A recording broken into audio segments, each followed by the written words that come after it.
Bonjour à tous. Je vais laisser tout le monde s'installer tranquillement. Vous avez été très nombreux à vous inscrire. Je suis ravi de vous accueillir sur ce webinaire. Voilà, je vois la salle qui se remplit à grande vitesse. Merci à tous ceux qui ont pris un petit peu de temps sur leur pause de midi pour nous rejoindre et participer à ce webinaire sur les clés pour digitaliser votre officine. C'est un format un petit peu particulier. On est ravi de pouvoir vous proposer ce format un petit peu différent de webinaire. On sera ravi également d'avoir vos retours, savoir si c'est des choses qui vous intéressent et si vous souhaitez creuser. On est déjà plus d'une quarantaine. Ce que je vous propose, on va gentiment démarrer. Ça va laisser le temps à tout le monde de pouvoir nous rejoindre. Donc, encore une fois, ravi de vous accueillir. On a intitulé ce webinaire Les clés pour digitaliser votre officine. Comme je vous le disais, c'est un format un petit peu différent. Je vais vous présenter ça très rapidement, mais on va avoir l'occasion de pouvoir échanger sur des aspects de prospective et de se poser un petit peu sur l'état de l'art en matière de digitalisation de l'officine. Avant de démarrer ce webinaire, juste un petit outil très pratique. Vous avez dans votre onglet un petit logo Q et R pour questions et réponses. N'hésitez pas à en user, voire en abuser. On essaiera soit lors de ce webinaire, soit à la fin, de pouvoir prendre un certain nombre de vos questions et de pouvoir échanger pour compléter éventuellement les éléments de présentation qu'on aura l'occasion de faire. Je démarre tout de suite et je vais commencer bien évidemment par vous présenter mon complice du jour, Julien. Bonjour Julien. Bonjour Pierre, bonjour à tous. Eh bien, je suis ravi de t'accueillir aujourd'hui. Je vais te laisser te présenter. Oui, avec plaisir. Donc moi je suis pharmacien, oui, une pharmacien aussi depuis des années. Et puis aujourd'hui je gère un petit GIE sur la métropole lilloise et je suis également enseignant sur tout ce qui est numérique, système d'information à la faculté de Lille. Donc vraiment multicasquette, Julien, et c'est ce qui va nous intéresser bien sûr, c'est ta vision de pharmacien, mais également ces casquettes complémentaires. De mon côté, pour me présenter, ben, je suis Pierre Montigny, le directeur commercial de Winpharma. Et l'enjeu de ce webinaire, ça va être d'échanger tous les deux, Julien, sur un certain nombre de sujets de digitalisation, de partager nos visions respectives. Donc, bah, de mon côté, bien évidemment, avec la vision d'un LGO, Winpharma, mais aussi, bien évidemment, sur les feedbacks qu'on peut rencontrer chez nos clients, mais également dans des pharmaciens non Winpharma. Et puis de confronter, à ton avis, Julien, et ce qui nous a particulièrement intéressé et pourquoi on souhaitait monter ensemble ce webinaire, c'est que, en plus de toutes les casquettes que tu as évoquées, tu es également l'auteur d'un ouvrage de référence sur la digitalisation de l'officine. Tu peux nous en dire un petit peu plus? C'est ça, c'est un ouvrage qui est paru aux éditions du Moniteur des pharmacies cet hiver. Et puis il est abordé sous forme d'un guide. C'est pas vraiment une bible exhaustive. C'est plus un guide par où commencer, qu'on soit débutant dans la digitalisation ou qu'on soit plutôt un pharmacien aguerri dans ces domaines. Ça permet voilà de reprendre le fil et puis de piocher un petit peu les solutions qui peuvent avoir une valeur ajoutée pour son officine. C'est parfait, effectivement, ça nous a beaucoup intéressé et on voulait confronter nos avis respectifs.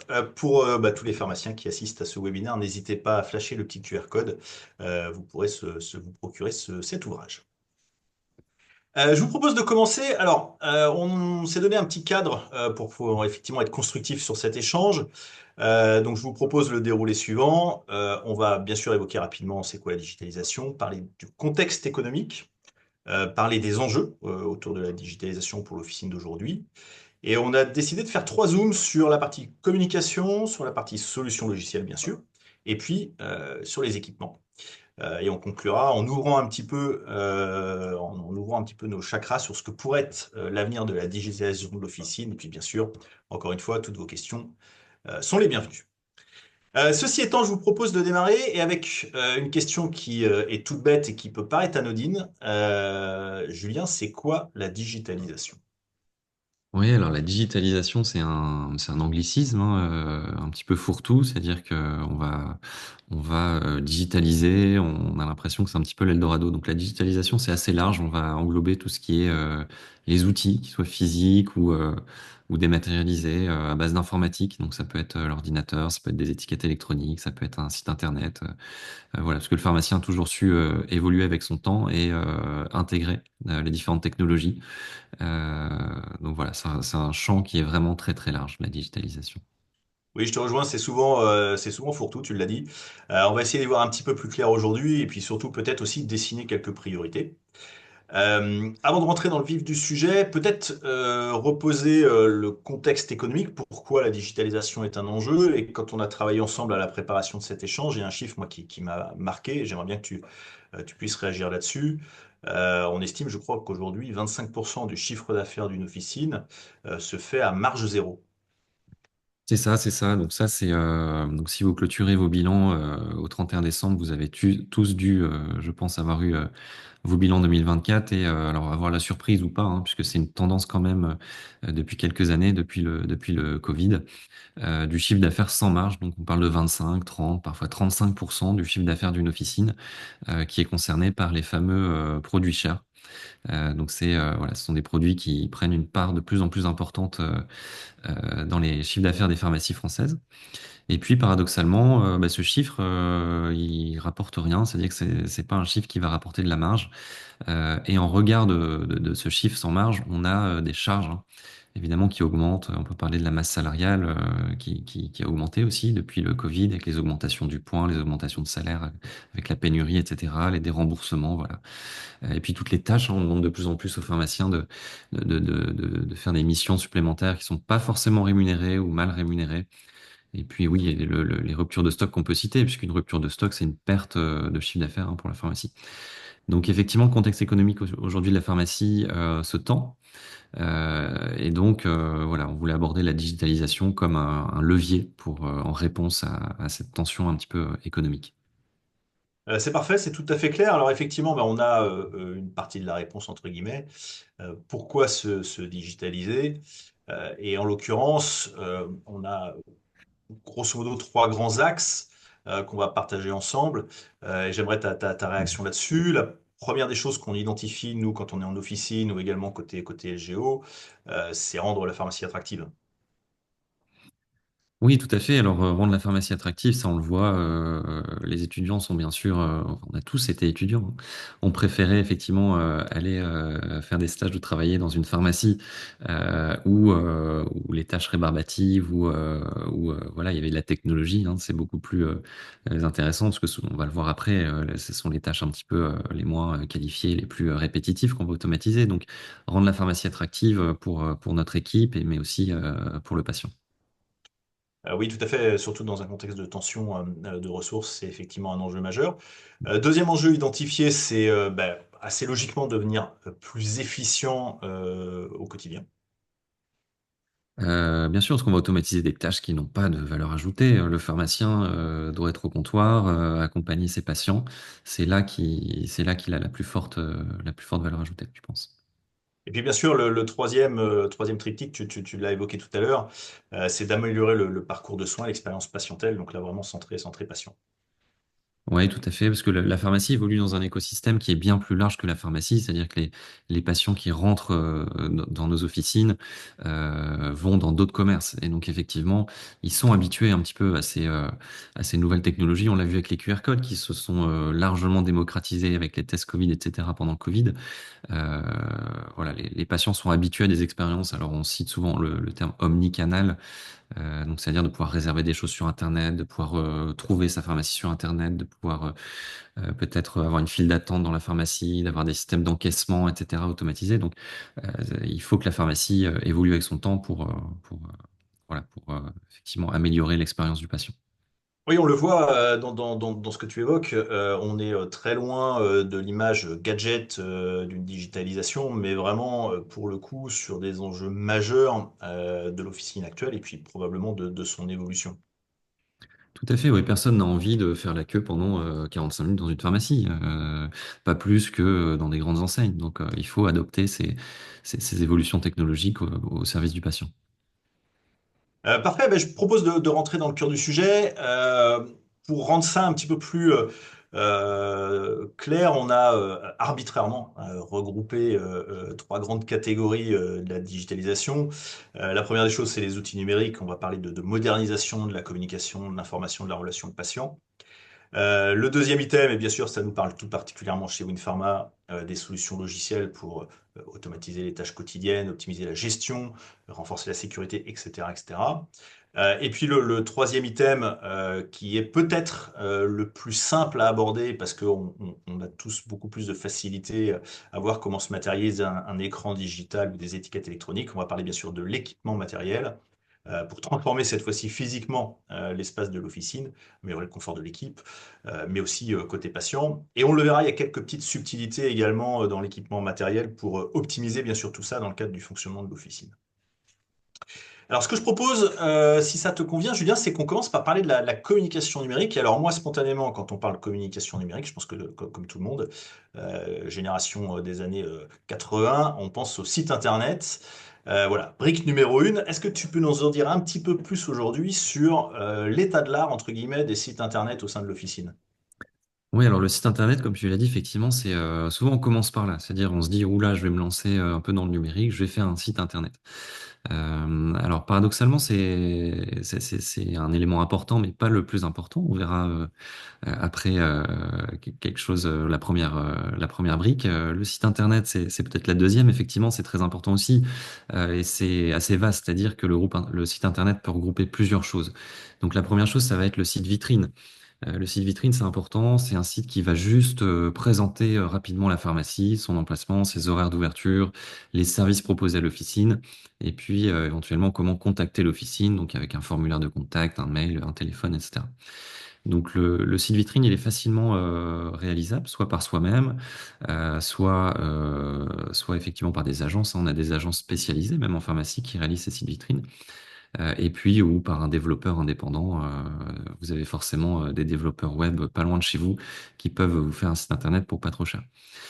Ensuite, il y a les sites internet, parce qu'il y a une grande variété de sites internet. On pense aussi au click and collect, à tous ces services un petit peu nouveaux dans l'officine, comme la livraison également, la vente sur internet. On peut vendre de la parapharmacie, on peut vendre des médicaments aujourd'hui quand on est pharmacien physique.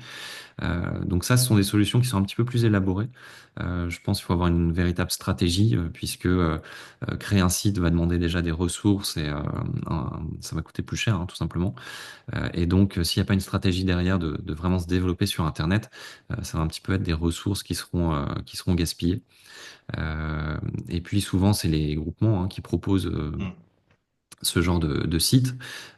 Mais pour moi, vraiment le plus important, c'est le site vitrine hein, par lequel il faut démarrer.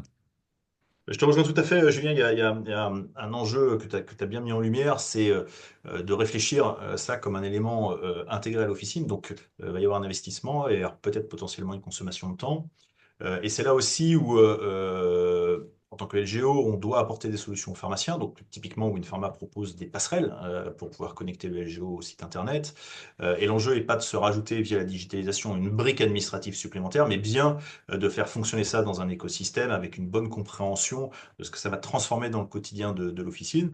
Et dernier point que tu as évoqué, qui est effectivement très intéressant, c'est que parfois, il peut y avoir un site vitrine de l'officine et puis un site web du groupement.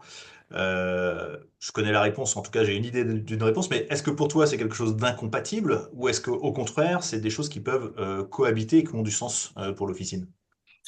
Alors c'est vrai qu'il y a de plus en plus de pharmacies groupées, et puis les groupements aujourd'hui ont une stratégie de déploiement du digital et de présence en ligne, etc. Donc effectivement, souvent, ils proposent, voire parfois imposent hein, un site à la pharmacie qui va proposer des services digitaux. Donc c'est des services supplémentaires aux patients. L'avantage, c'est que ça coûte pas très cher aux pharmaciens par rapport à s'ils employaient un développeur. Mais ils ont un inconvénient, ces sites, c'est qu'ils sont en général pas très bien référencés. Donc, c'est-à-dire ils ont un autre objectif que le référencement, ces sites Hmm. Internet. Donc, se développer dans son coin un site Internet, alors dans son coin, encore une fois, soit via une agence, soit un développeur indépendant, soit soi-même, parce que maintenant, avec l'intelligence artificielle, il y a des sites hein, qui peuvent permettre de créer soi-même un site de toute pièce, même si on a des connaissances pas forcément très poussées. Donc pour moi, c'est vraiment complémentaire, c'est-à-dire que évidemment les deux sites devront être interfacé, hein, puisque il faut qu'on puisse pouvoir passer de l'un à l'autre facilement.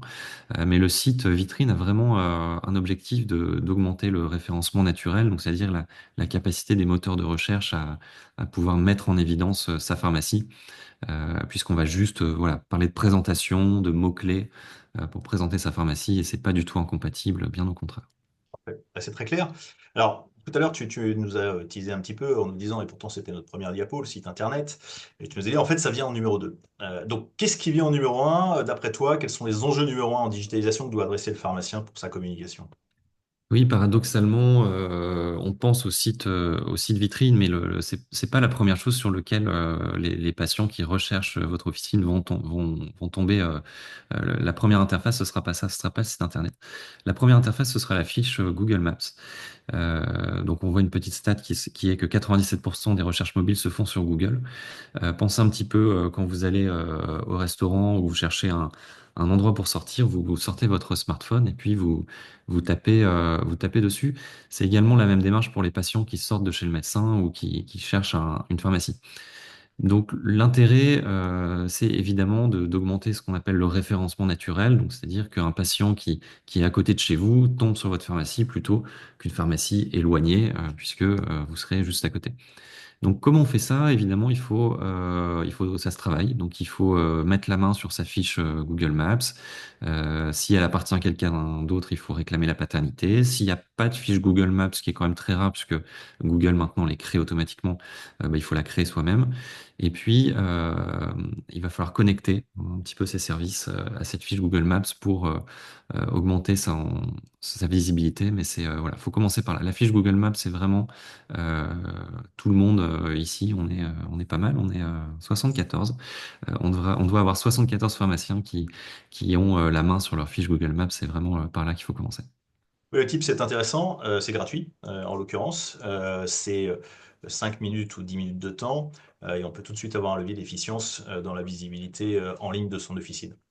Oui, et puis Pierre, je rajouterais même que dans les stats, on peut accéder aux stats et on peut voir combien de personnes chaque mois, ou en fonction de la période, mais chaque mois, visitent votre fiche Google Maps.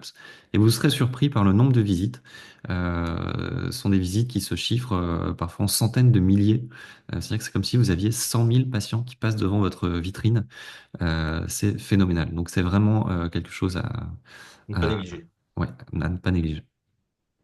Merci, c'est un tips intéressant. On parlait tout à l'heure de ce qu'on peut mettre, notamment dans le référencement Google spontanément, et je me place cette fois-ci de l'autre côté de la barrière en tant que patient, quand je vais avoir cette démarche personnelle, je vais généralement chercher une info, les horaires d'ouverture, est-ce que j'ai tel ou tel outil à ma disposition, tel ou tel acte de santé. Est-ce que c'est quelque chose qui est vraiment important? Est-ce qu'il faut mettre en visibilité l'offre de service tout particulièrement et comment procéder? Qu'est-ce qui a de la valeur, entre guillemets, pour le patient? Alors, il y a deux choses. Il y a effectivement la valeur pour le patient. Donc, c'est très intéressant, effectivement, de montrer ce qu'on propose. Et puis, il y a la deuxième chose, ça va être de augmenter son référencement naturel, d'être un peu plus visible pour qu'un patient qui vous cherche vous trouve, tout simplement. Et donc, pour ça, alors, on ne sait pas exactement comment Google va classer les résultats, parce que c'est un secret industriel de leur part.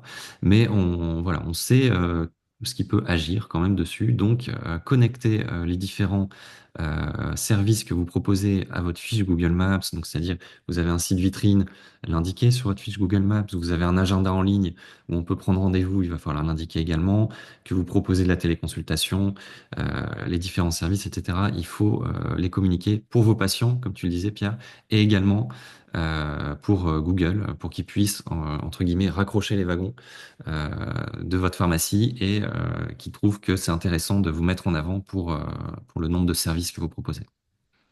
Parfait, effectivement, ne pas hésiter à se faire connaître avec des outils gratuits, c'est indispensable. Alors là, on est plutôt entre guillemets, dans du passif, c'est-à-dire que le pharmacien ne va pas contrôler cette communication sortante, c'est plutôt le patient qui va la consommer. Il y a une autre brique qui semble bien sûr importante, c'est l'interaction cette fois-ci avec les patients, dans l'objectif de créer ce lien avec les patients. Euh, Est-ce que c'est quelque chose qui aujourd'hui te semble naturel dans l'officine ou on a encore un gros travail à faire et par quoi ça doit passer? Alors ça, c'est intéressant puisque le relationnel avec les patients, c'est la base du métier de pharmacien.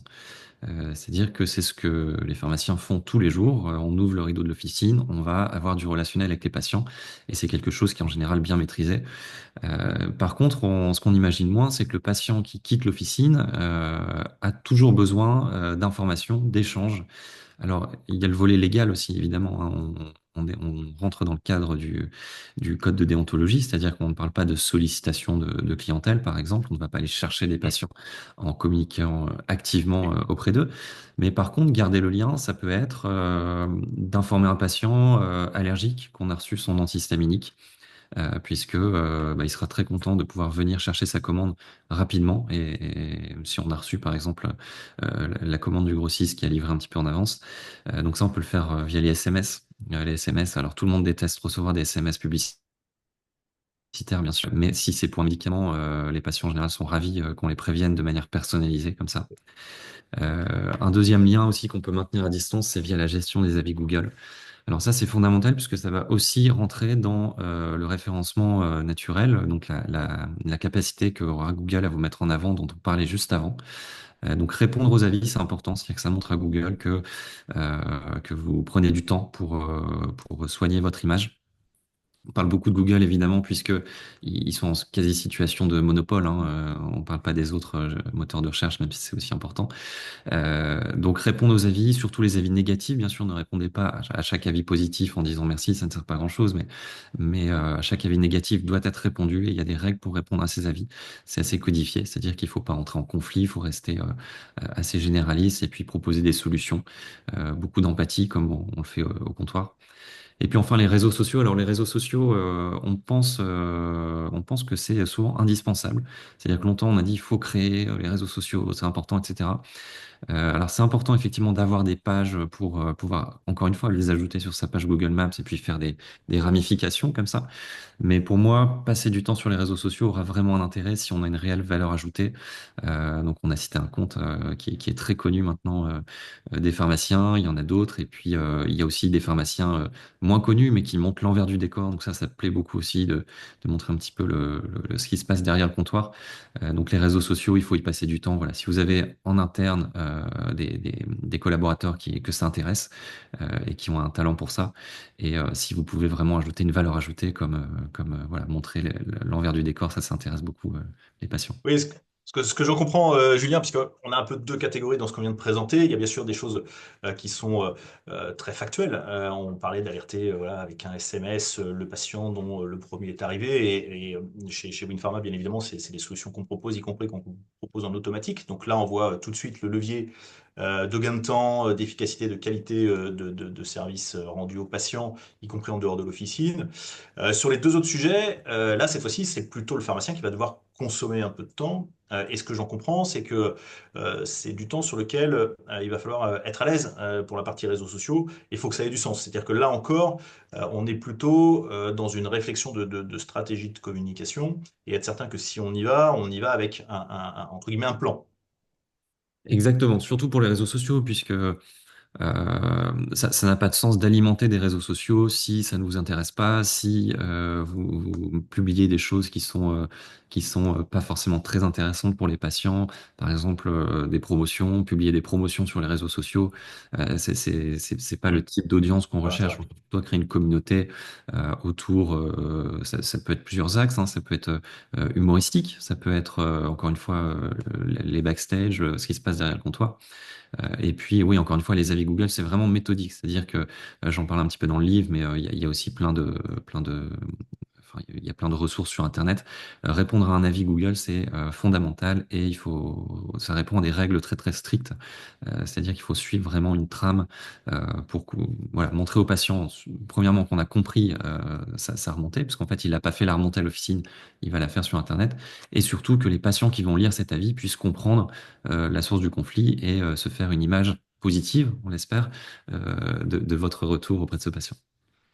Mais je te rejoins complètement. Une petite anecdote qui m'avait marqué, j'avais discuté avec un pharmacien qui effectivement était d'une génération un peu étrangère aux réseaux sociaux, mais avait cette perception effectivement de la transformation de l'officine. Il a fait quelque chose de très malin. À chaque fois qu'il recevait des étudiants en pharmacie dans l'officine, la première des choses qu'il leur demandait, c'était leur avis sur l'officine avant même d'y avoir mis les pieds, ce qu'ils en avaient perçu et comment eux, ils pourraient transformer ça. Donc chacun y a amené sa petite brique et sans avoir effectivement l'expertise et la connaissance d'un digital manager, bien évidemment, ils ont pu apporter des petites briques comme ça d'amélioration avec juste le regard d'une nouvelle génération qui mettait les pieds dans l'officine. Voilà, je trouvais que c'était effectivement un levier facile, entre guillemets, pour commencer un premier pas dans cette direction. Ouais, et puis s'appuyer sur les ressources en interne, c'est tout à fait ça. C'est-à-dire qu'on a un stagiaire qui va, par définition, être plus jeune, aura peut-être contact avec des réseaux sociaux, pas forcément les mêmes que le titulaire, parce qu'on sait que les réseaux sociaux sont par tranche d'âge, hein. Chaque tranche d'âge a son réseau social de prédilection. Donc, non, c'est tout à fait une super idée, effectivement, de s'appuyer sur les ressources en interne, parce que, encore une fois, le pharmacien titulaire ne peut pas tout faire. Tout à fait, merci. Merci pour ce constat. On le partage.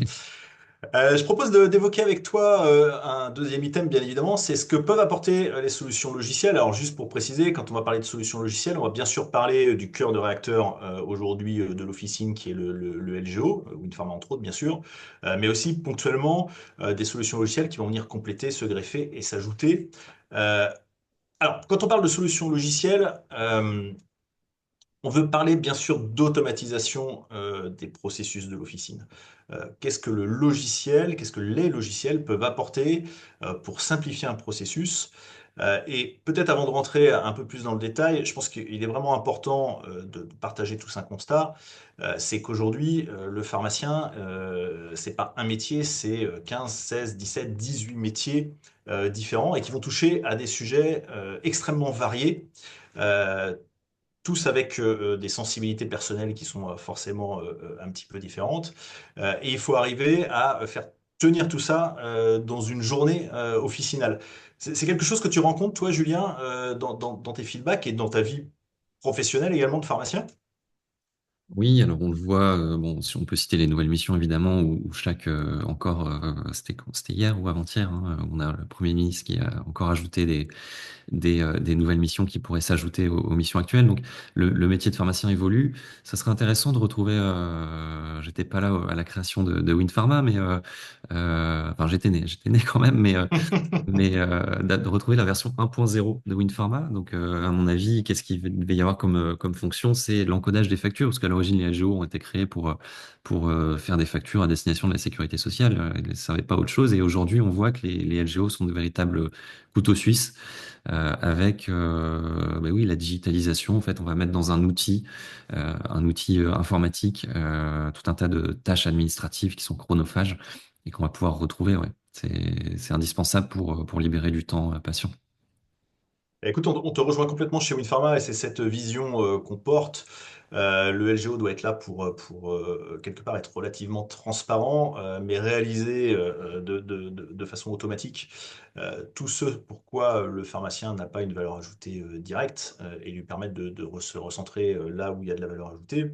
Et c'est vrai qu'on voit un peu ce foisonnement de tâches qui peut parfois sembler un petit peu complexe. Or, aujourd'hui, dans cette automatisation des processus, dans cette digitalisation, il y a de la valeur ajoutée à sortir. C'est-à-dire que il y a une valeur ajoutée très concrète, pécuniaire, hein, dans la performance économique de l'officine.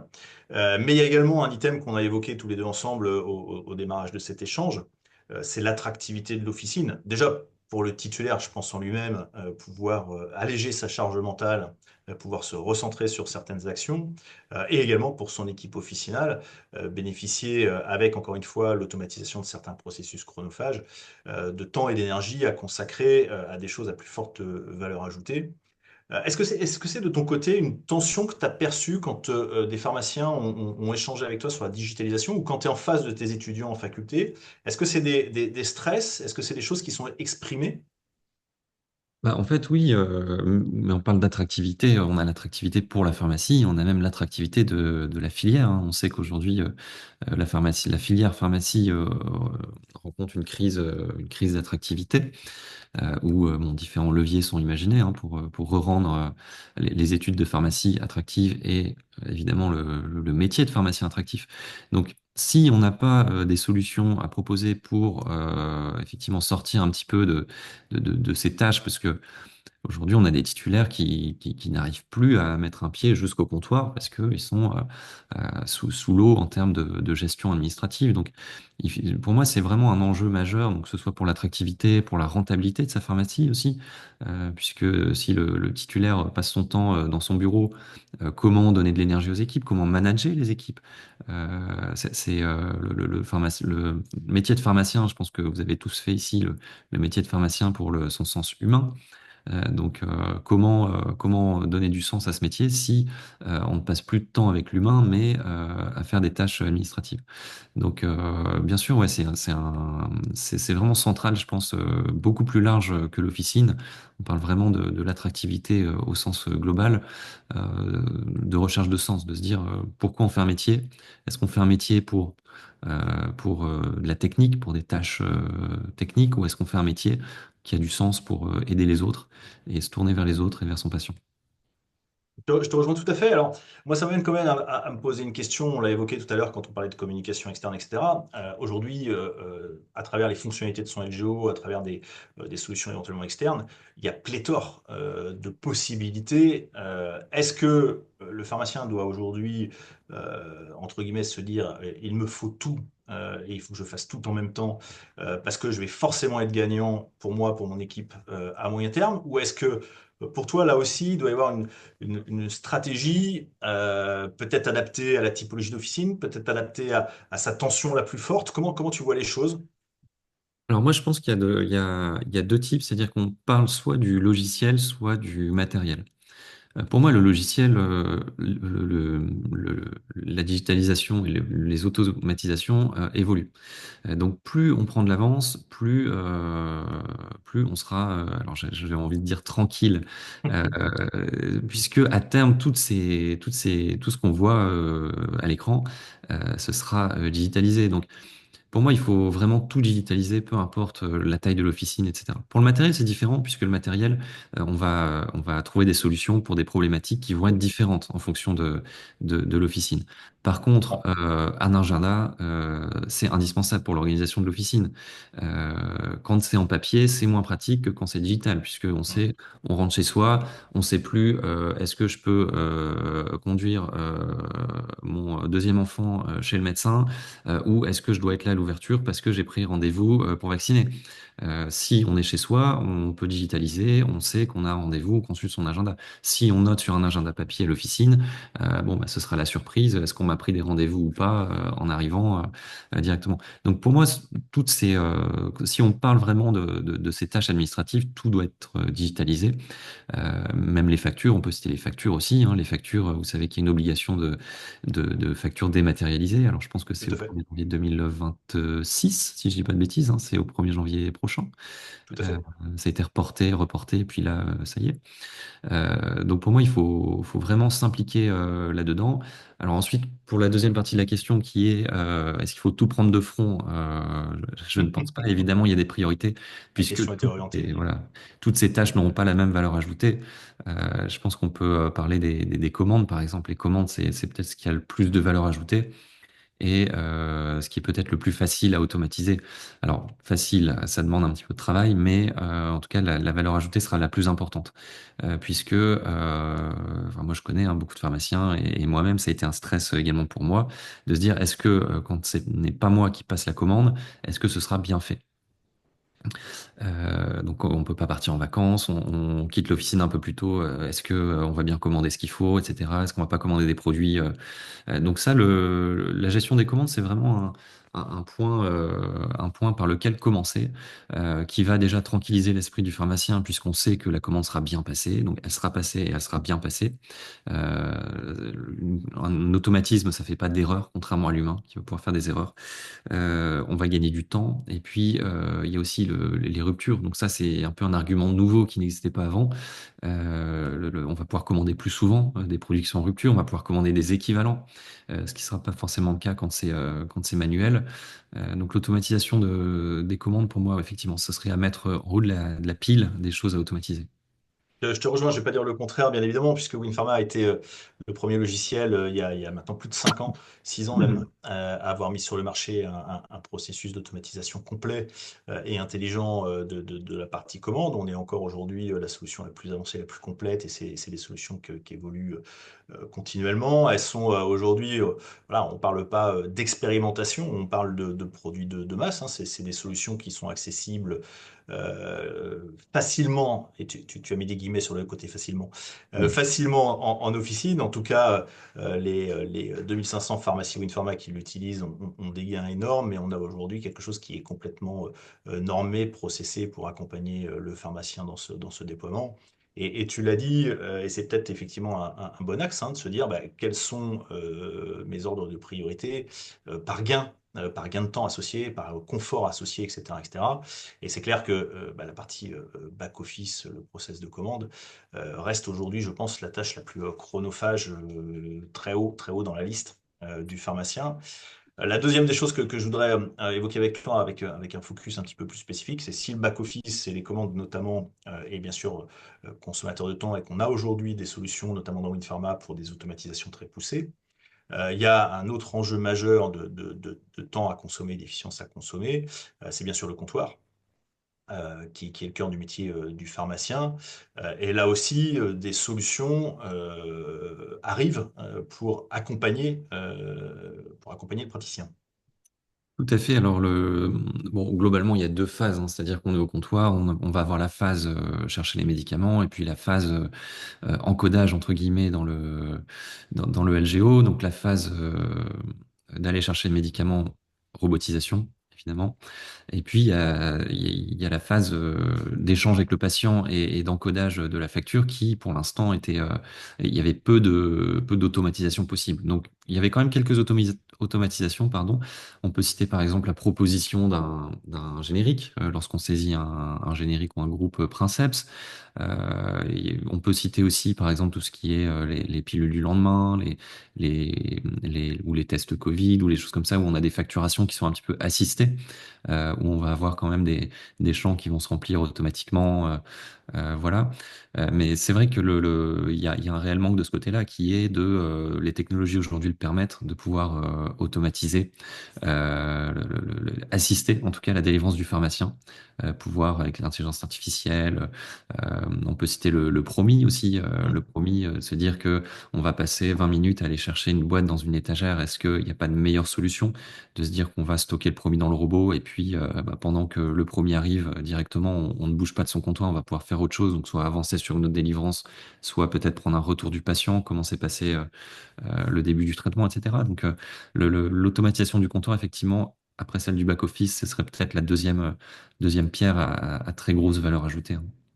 Oui, je te rejoins complètement. On a identifié chez WinPharma cet enjeu majeur et je pense que c'est quelque chose qui a longtemps été mis un petit peu de côté parce que bon an, mal an, on était dans le cœur du métier du pharmacien et on se disait à tort ou à raison que c'était compliqué de pouvoir lui apporter des solutions de facilitation. Donc j'ai bien aimé t'évoquer le dinosaure de l'automatisation au comptoir qui est effectivement la proposition de générique et effectivement c'était un très bon début. Pour ouvrir un petit peu sur les sujets WinPharma, c'est effectivement aujourd'hui un enjeu majeur identifié pour nous, sur lequel on consacre beaucoup de temps et d'énergie. On parle d'intelligence artificielle, voilà, c'est des choses qui vont venir aujourd'hui compléter les modes de fonctionnement assez classiques des LGO.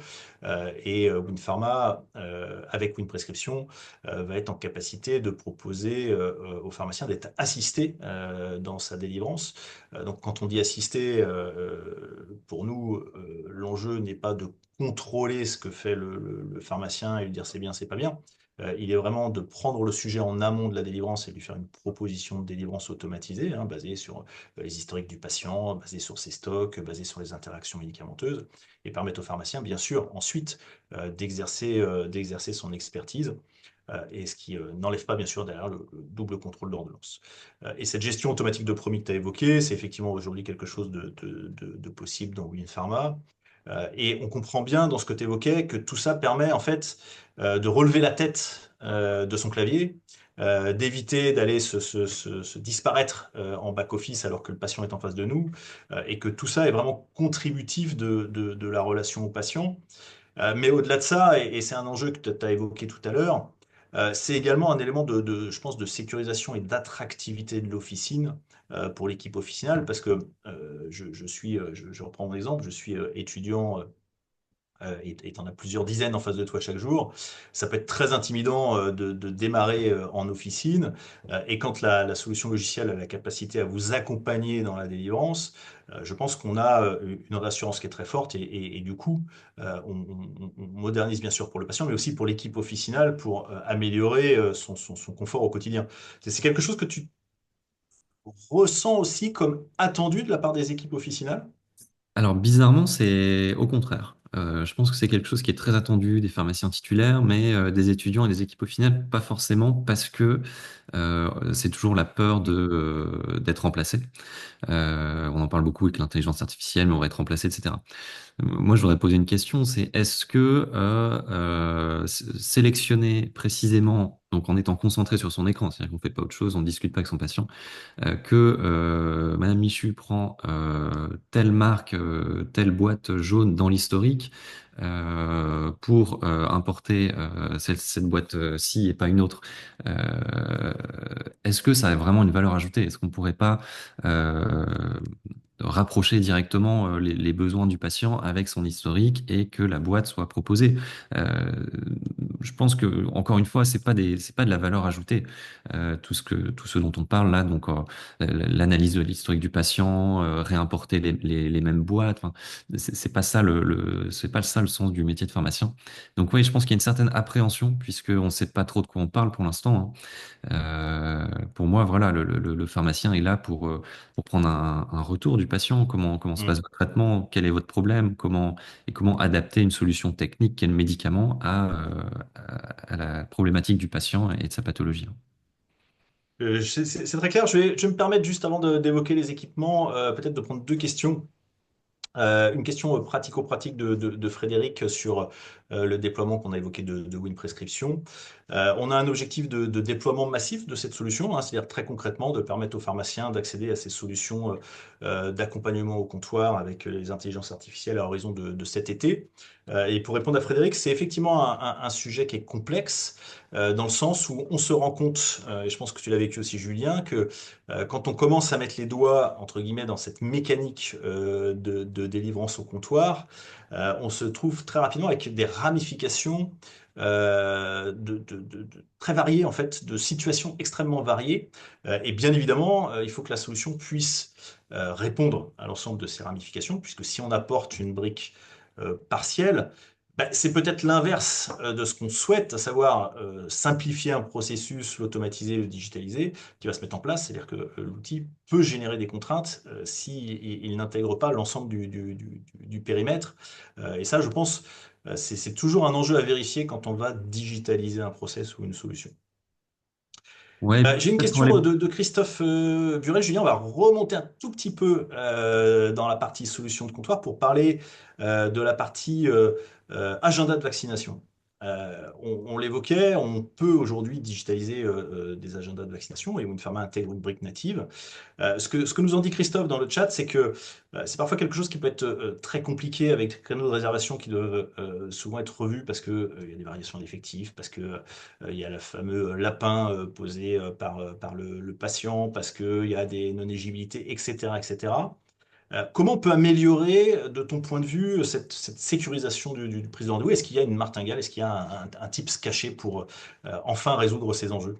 Eh ben, c'est drôle parce que c'est exactement ce que tu viens de dire, c'est-à-dire que c'est exactement ça. C'est-à-dire que si on met une solution trop simple, elle ne répond pas aux enjeux et du coup ça pose problème. Et donc il va falloir descendre dans la complexité, alors complexité entre guillemets, hein, puisque quand on parle de complexité digitale, il y a des solutions pour que ce soit transparent et que ce soit pas complexe pour l'équipe officinale. Mais pour les agendas, donc il y a différentes solutions. Donc la solution intégrée à WinPharma, puis il y a aussi d'autres agendas qui sont, euh, qui sont proposés par des éditeurs tiers, dont le plus connu évidemment est Doctolib. Les problématiques soulevées on peut lever ces problématiques, c'est-à-dire que les contraintes, par exemple, entre deux vaccinations, on peut très bien ajouter une question avant la prise de rendez-vous et se dire euh, quelle était la dernière date de vaccination pour pouvoir valider les rendez-vous. Tout ce qui est créneau également, il ne s'agit pas d'ouvrir des créneaux du 1er janvier au 31 décembre. Il va falloir ouvrir des créneaux sur lesquels on a prévu des collaborateurs en plus pour vacciner. Alors, c'est beaucoup plus complexe pour la vaccination aujourd'hui qui a pris le relais de la vaccination Covid, c'est-à-dire la vaccination du calendrier vaccinal, c'est-à-dire que c'est beaucoup plus parsemé, c'est-à-dire qu'il n'y a pas d'officine dans laquelle, ou en tout cas j'en connais pas, on va vacciner 60 rappels de DTP dans l'après-midi, c'est-à-dire que c'est ponctuel, ça s'intègre dans l'activité récurrente de la pharmacie, mais ce qui se passait pour la vaccination Covid, où il y avait vraiment des vagues et donc une journée zéro patient et puis le lendemain 30 patients d'un coup. Effectivement, il faut ouvrir des créneaux qui correspondent avec une anticipation de planning en amont, c'est-à-dire qu'on prévoit tel jour de vacciner, on ouvre des créneaux dans l'agenda et les patients vont pouvoir prendre rendez-vous en autonomie. Et puis, ça peut être aussi un agenda digitalisé, mais en interne, c'est-à-dire de dire que nous, on prend rendez-vous au comptoir, et puis c'est validé par quelqu'un de l'équipe qui va saisir les créneaux, encore une fois, à des moments les plus opportuns, et non pas à 17h30, à la sortie des écoles et des bureaux, là où il y a la queue jusqu'à la porte. On voit Donc bien il y a l'exemple. différents niveaux de Moi, ce que je trouve digitalisation. extrêmement intéressant dans la question de Frédéric, c'est que pour arriver à se poser ces questions-là ou pour arriver à constater les limites de sa solution actuelle ou les difficultés, c'est qu'il a franchi le pas. C'est-à-dire que il a engagé une démarche de digitalisation et peut-être avec un premier niveau. Et ce premier niveau lui montre les étapes ou les compléments de solutions qu'il doit apporter et éventuellement il peut upgrader son outil ou réfléchir à cette transformation. Mais je pense très sincèrement que tant qu'on est dans le conceptuel, c'est difficile. C'est difficile d'arriver à matérialiser les éléments d'organisation et les besoins exacts de logiciels pour répondre à ça. Et moi, j'incite toujours nos pharmaciens à dire, mais franchissez le pas. Alors, attention, franchissez le pas avec des enjeux financiers maîtrisés. Et je parlais de la solution d'agenda de vaccination de Winpharma. Elle a l'avantage d'être gratuite et intégrée au LGO, donc ça permet de franchir le pas avec des engagements dans la durée qui vous permettent, le cas échéant, de faire machine arrière. Et ensuite de ça, vous allez itérer sur la base de ces nouvelles solutions votre mode de fonctionnement et vous allez pouvoir, le cas échéant, bah, soit avoir un gain déjà instantané et qui vous convient et c'est parfait, soit également constater que vous pouvez aller plus loin et avancer un peu plus, et tu l'évoquais, de la complexité, dans des options ou dans des possibilités offertes par des solutions plus vastes ou plus complexes. Exactement, ouais. Parfait. Ce que je propose, c'est d'évoquer également, bien sûr, la troisième grande partie de digitalisation, c'est la partie équipement. On va parler de hardware. C'est bien sûr quelque chose qui est partie prenante dans ce processus de digitalisation, d'automatisation. Et quand on parle d'équipement, alors là, on pourrait faire un webinaire de 5 heures, je pense, si on n'aurait pas fait le tour des solutions, puisque il y en a sans arrêt qui apparaissent aujourd'hui, parfois qui disparaissent, certaines gadgets et certaines qui ont fait bien sûr leur place dans l'officine. Ce que je propose d'évoquer, c'est des sujets assez macro, les files d'attente, la vente en mobilité, les bornes digitales, les étiquettes électroniques, la robotisation bien sûr, les aspects de monétique centralisée, d'automates d'encaissement et puis les portiques intelligents. Bref, c'est des sujets qui sont assez bien identifiés aujourd'hui dans les officines. Certains sont admis comme étant des must-have, si les anglo-saxons me permettent l'expression, en tout cas des choses à avoir pour franchir un certain gap. Mais j'aimerais qu'on réfléchisse aussi à ce constat tous les deux, Julien. Et pour commencer, ce qui nous vient spontanément en tête quand on parle d'équipements, de matériel pour digitaliser l'officine. On va parler de robotisation, on va parler d'étiquette électronique, et puis de façon plus récente, et j'espère que ça répondra à la question de Frédéric, de bornes digitales ou de rayons digitaux. Il y a plusieurs noms qui aujourd'hui sont portés. Est-ce que c'est quelque chose qui, pour toi, fait partie des choses à absolument avoir aujourd'hui dans l'officine, ou en tout cas qui vont devenir des incontournables dans les 2 ans, 5 ans, 10 ans à venir? Alors absolument avoir, oui. Après, il y a une nuance, hein, comme je disais tout à l'heure. Du côté logiciel, il faut automatiser le plus possible. Du côté matériel, il va falloir adapter ces solutions à l'officine, puisqu'en fait, il y a pas deux officines qui se ressemblent. Chacune a des besoins différents, même s'il y a des grandes tendances, hein. On peut parler de la robotisation. Aujourd'hui, pour une officine, à partir d'une officine moyenne, la robotisation devient un petit peu, alors pas obligatoire, bien sûr, on peut toujours faire sans, mais le coût, parce que le coût de ces solutions a aussi bien baissé, hein, par des étiquettes électroniques. À l'époque, il fallait des dômes infrarouges, donc il fallait faire des travaux dans le placo, enfin, etc. C'était très compliqué de mettre des étiquettes électroniques. Aujourd'hui, on a des solutions avec, on met juste une antenne sur une prise dans l'espace de vente. Donc, toutes ces solutions, par la baisse des coûts, font qu'elles sont de plus en plus accessibles. Et effectivement, il faut faire une sorte, alors un audit, c'est un bien grand mot, mais en tout cas, il faut se poser un petit peu et se demander de quoi on a vraiment besoin, puisque les charges fixes dans une pharmacie, on parle de 5, 7%, peut-être 8% sur le bilan, et donc c'est pas un budget qui est extensible. Donc évidemment, plus la pharmacie sera grosse, plus elle aura un budget pour cette technologie, c'est sûr. Mais même des petites pharmacies, parce qu'il n'y a pas de petites pharmacies, alors on peut parler de petits chiffres d'affaires, mais en tout cas, un patient est un patient, et donc il a le droit aussi à ces solutions digitales. Et il y a des solutions digitales qui peuvent faire gagner beaucoup de temps. Et alors on parle de temps, on parle d'efficience, on parle d'attractivité, encore une fois, hein. Une pharmacie où on a des prix qui sont pas à jour, des prix qui sont peut-être écrits à la main, etc., ou avec des étiqueteuses. Est-ce qu'un patient aura envie de se balader, d'acheter des choses dans une pharmacie encore manuelle, entre guillemets? Donc c'est vraiment important d'avoir une réflexion globale et pas de se dire on prend le catalogue, on va prendre tous les outils. Il y a des outils qui sont faits pour les pharmacies qui ont un gros flux, par exemple file d'attente. Sur une pharmacie de centre commercial, on va pas mettre une file d'attente dans une petite pharmacie qui réalise 40 à 50 actes par jour. Donc faut vraiment personnaliser ces outils. Écoute, c'est très clair. Je voudrais aussi compléter, cette fois-ci du point de vue de l'éditeur de logiciels que nous sommes. C'est que vous devez aussi réfléchir. Alors, on va dire, il y a deux prérequis quand vous allez faire votre choix aujourd'hui de solution sur le marché. La première des questions qu'on doit se poser, c'est est-ce que cette solution que me présente un constructeur est compatible avec mon logiciel? Ça évite de se retrouver avec un grand carton le jour de la livraison qui sera complètement indépendant du logiciel et qui malheureusement vous amènera à soit ressaisir à la main, soit passer par un web service, bref, de reconsommer du temps là où c'est censé vous en faire gagner. Donc voilà, toujours première question, quand vous avez déterminé votre périmètre de choix, interrogez votre logiciel. Et puis la deuxième des choses, c'est que on a tendance à parler ici de matériel, de hardware, mais le hardware, il n'a de sens que s'il y a une brique d'intelligence. Et cette brique d'intelligence, celle qui va vraiment vous faire gagner du temps, c'est le logiciel.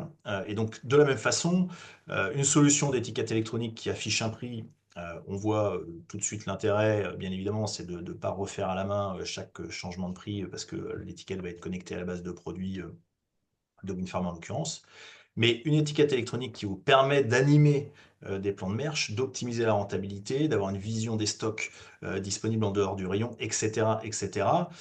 C'est une vraie valeur ajoutée et c'est ça que vous devez vérifier quand vous allez chercher ces solutions matérielles sur le marché. C'est bien sûr, est-ce qu'elles vont interagir avec mon logiciel et quel est ce niveau d'interaction? Est-ce qu'on est sur un niveau basique ou est-ce qu'on apporte là encore une brique d'intelligence? J'ai pris l'exemple des étiquettes électroniques. On parlait tout à l'heure du robot et de la capacité pour un robot à délivrer un promis à partir du logiciel.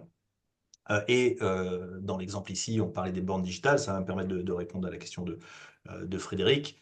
Donc la possibilité d'avoir des choses qu'on voit à peu près tout le temps à Pharmagora, à savoir des beaux écrans tactiles, mais surtout des écrans tactiles qui permettent de pouvoir avoir des stratégies d'efficience, soit par exemple de vous permettre de gagner du rayonnage dans la partie d'espace de vente, en allant par exemple stocker des couches ou des aliments pour bébés dans le back-office, mais de permettre ce choix sur une bande digitale, mais également de réduire la démarque inconnue en protégeant ces articles.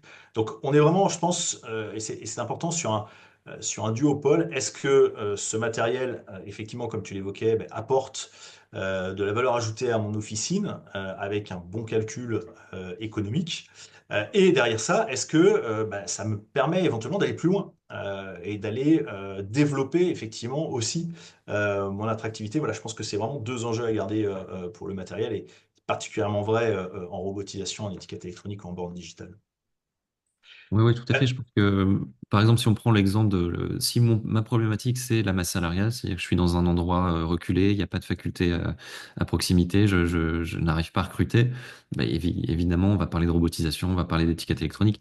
Si ma problématique, c'est les vols, je suis dans un quartier où il y a beaucoup de vols, etc., on va plus parler de bande digitale et puis des portiques, de l'intelligence artificielle pour détecter les vols, etc. Tout à fait. C'est vraiment, ça dépendra de chaque problématique, de chaque officine et de chaque envie du titulaire de développer son officine dans un axe particulier. Alors ça m'amène à un autre aspect matériel, mais qui va être très en lien. On va faire une espèce de panier commun avec les douchettes, on va dire, douchettes ou terminaux d'inventaire, terminaux de paiement, etc., etc. C'est des choses qui sont aujourd'hui en train d'émerger. Alors, les technologies et les solutions, notamment chez Winpharma, ont maintenant 2, 3 ans, 4 ans. Par contre, les usages se démocratisent. C'est quelque chose que tu vis également, cet aspect de vente en mobilité, cet aspect d'outils de picking, des lecteurs 4 en 1, etc., etc. Ouais, alors ça c'est une vraie révolution et c'est pas forcément, enfin c'est peut-être à contre-courant de ce qui se passe aujourd'hui ou pas.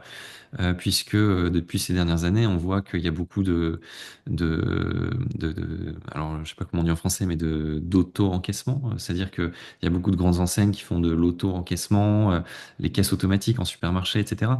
Et je pense pas qu'on vienne en pharmacie pour ça, c'est-à-dire que les grandes enseignes d'ailleurs reviennent en arrière, hein. Il y a beaucoup d'enseignes qui ont annoncé démonter des caisses automatiques et de remettre des caissières puisqu'ils se sont aperçus que bah, il y avait beaucoup de vols et puis les gens, les clients réclamaient quand même le contact patient.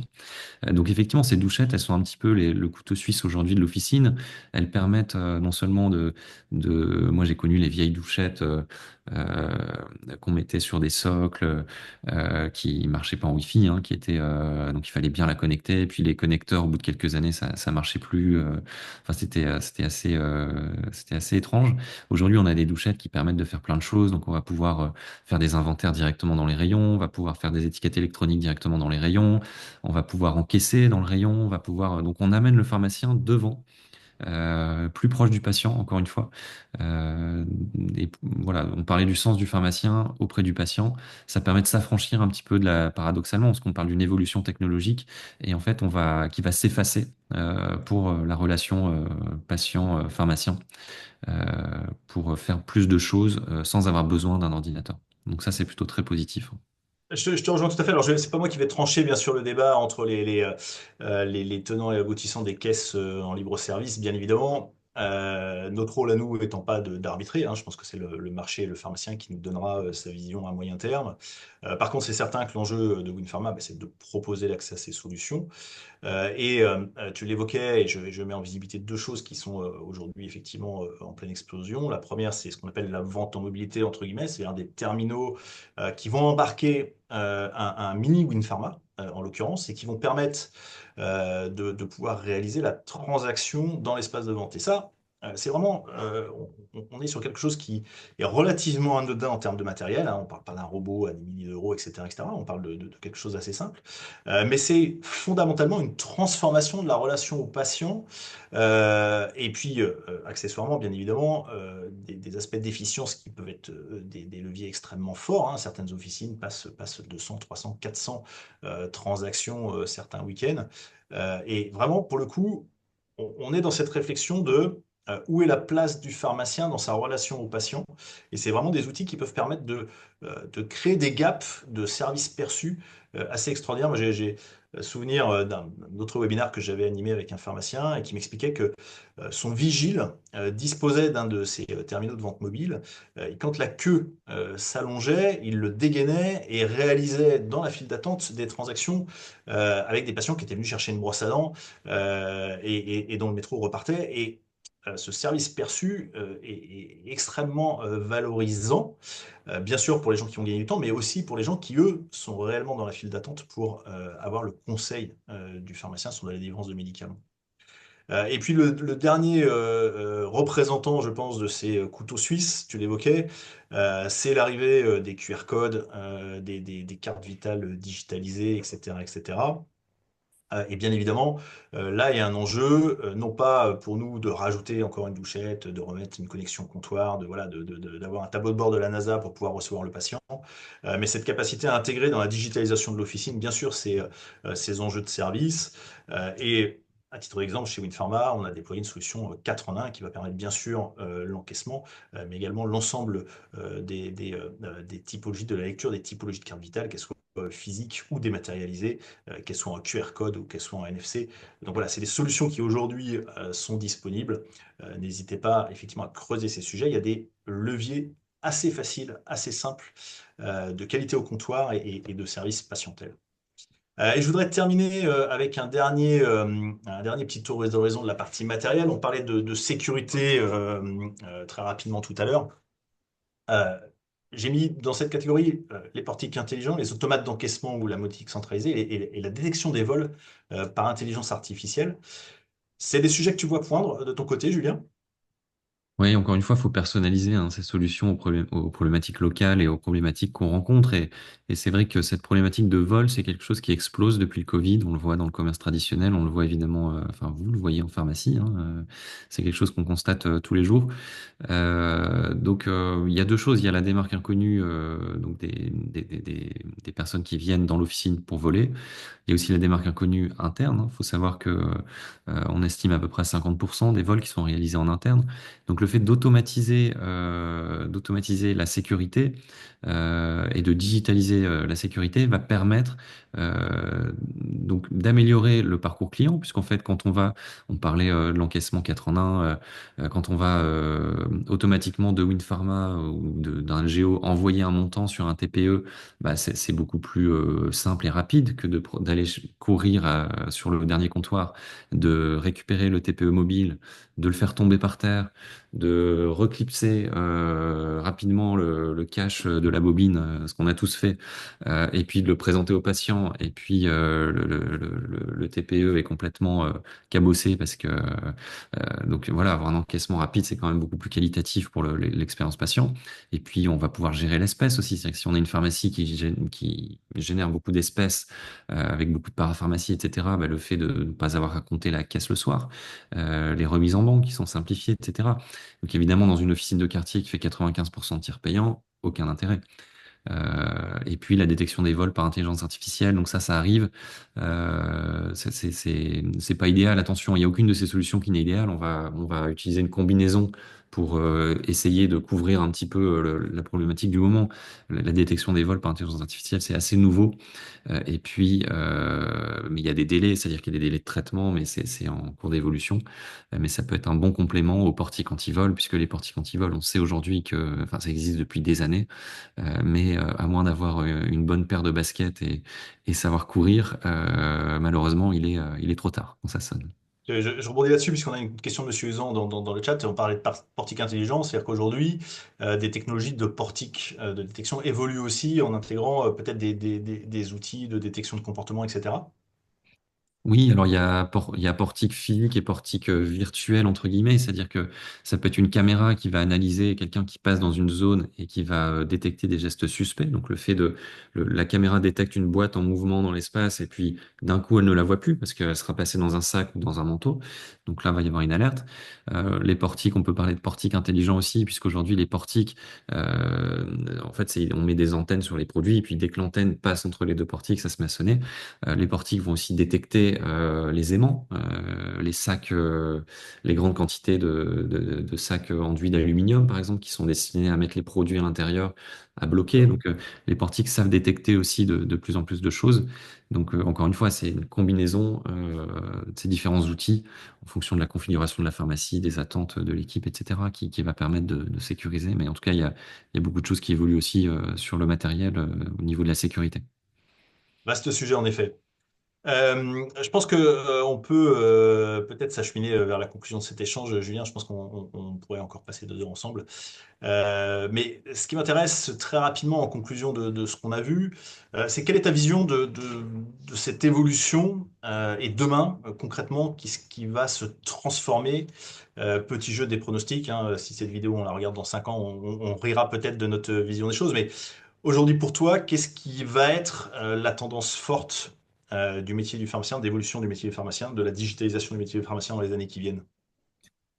Bah, pour moi, on confie de plus en plus de choses aux pharmaciens et les pharmaciens réclament de nouvelles missions, mais pas n'importe lesquelles. C'est-à-dire qu'on réclame de pouvoir accompagner le patient en tant que pharmacien et malheureusement, le temps du pharmacien n'est pas extensible et dans un cadre contextuel, c'est-à-dire que j'ai entendu personne dans les médias parler de l'augmentation qu'il y a trop d'argent dans les caisses de la Sécu et qu'on va pouvoir ouvrir les vannes sur les pharmaciens. Donc évidemment, nous évoluons dans un contexte économique qui est ce qu'il est et on a besoin d'efficience. Donc ça, je pense que la technologie, la digitalisation au sens large, ça va apporter beaucoup d'efficience aux pharmaciens et on sera obligé de passer par là. Donc il faut pas voir ces nouvelles technologies comme un frein ou un coût. Il faut regarder un petit peu ce que ça peut apporter en termes d'efficience pour se concentrer sur le métier de pharmacien qui est l'accompagnement du patient. Le métier de pharmacien, c'est pas d'encoder des factures, c'est pas de faire administratif, c'est pas de classer ses factures, c'est pas ça le métier de pharmacien. C'est des tâches qu'on a imposées aux pharmaciens au fur et à mesure des années. Donc on a un millefeuille de tâches administratives et je pense qu'il faut, alors pas balayer tout ça d'un revers de main, mais presque de se dire, on met tout ça dans un sac, on va automatiser, et puis une fois qu'on a fait ça, on va se concentrer sur le patient et comment améliorer la santé des gens, comment améliorer le parcours patient. Écoute, je te rejoins complètement. C'est aussi notre vision chez Winpharma. On est convaincu que il y a encore d'incroyables leviers pour accompagner le pharmacien. On le voit, on le ressent. Il y a une réelle accélération de ces sujets. La pharmacie, je pense, dans les 5 dernières années, s'est transformée comme jamais, post-période Covid notamment. Et on sent qu'il y a désormais cette appétence aussi, cette compréhension et cette appétence de la part du pharmacien pour pouvoir développer ces solutions de digitalisation. Et bien évidemment, chez Winpharma, en étant au cœur du LGO, on a notre rôle à jouer. Ça passe, on en est convaincu, par l'identification des plus gros leviers d'efficience, hein. On a déjà adressé la partie back-office, on adresse aujourd'hui l'accompagnement au comptoir avec l'intelligence artificielle. Mais on sait une chose, en tout cas, c'est que la vérité, elle est dans l'officine. Voilà, c'est le pharmacien, c'est le titulaire qui peut nous dire quels sont ses réels besoins. On peut, de notre côté, dans nos bureaux, imaginer toutes les solutions du monde, tomber amoureux de certaines idées. Mais dans la vraie vie, c'est dans l'officine que ça se passe. C'est quand on observe le quotidien du pharmacien, c'est quand on regarde comment la pharmacie fonctionne, qu'on peut mettre le doigt avec les pharmaciens sur des axes d'inefficience ou en tout cas des solutions qui pourraient les améliorer. Et effectivement, c'est notre enjeu. C'est notre combat et j'ai été ravi d'échanger avec toi, Julien. Je me rends compte qu'on n'est pas très éloigné de la vision des choses. Donc merci beaucoup de nous avoir partagé cet angle de réflexion un petit peu différent. Et puis je vais rappeler bien évidemment pour tous les pharmaciens qui ont tenu jusque-là et qui ont repoussé le retour au comptoir, que pour aller plus loin, vous avez bien sûr la possibilité de pouvoir, excusez-moi, flasher ce QR code et accéder à ton livre. N'hésitez pas, il est sincèrement riche de bonnes idées.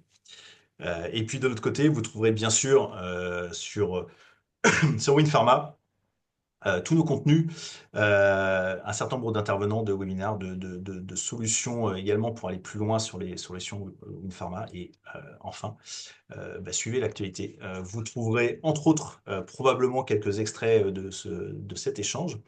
Et on sera ravi également de recueillir vos retours sur ce format. Est-ce que vous souhaitez plus de formats d'échange comme ça avec la profession? Est-ce qu'au contraire, vous souhaitez qu'on rentre plus dans le détail des produits? Voilà, on est à votre écoute, on est ouvert. Julien, merci beaucoup d'avoir pris cette heure pour partager avec nous. Merci Pierre et merci à tous. C'est un plaisir et puis j'espère qu'on aura l'occasion, bien évidemment, de renouveler, peut-être de rentrer peut-être un peu plus dans le détail de certains sujets. Merci à tous les pharmaciens qui nous ont rejoints sur ce webinaire. Vous étiez très nombreux, on est ravis d'avoir pu échanger avec vous. Je vous dis à très bientôt en espérant vous retrouver très prochainement, bien sûr avec WinPharma, mais aussi dans nos prochains webinaires. Très bonne fin de journée à tous. Merci à tous, au revoir.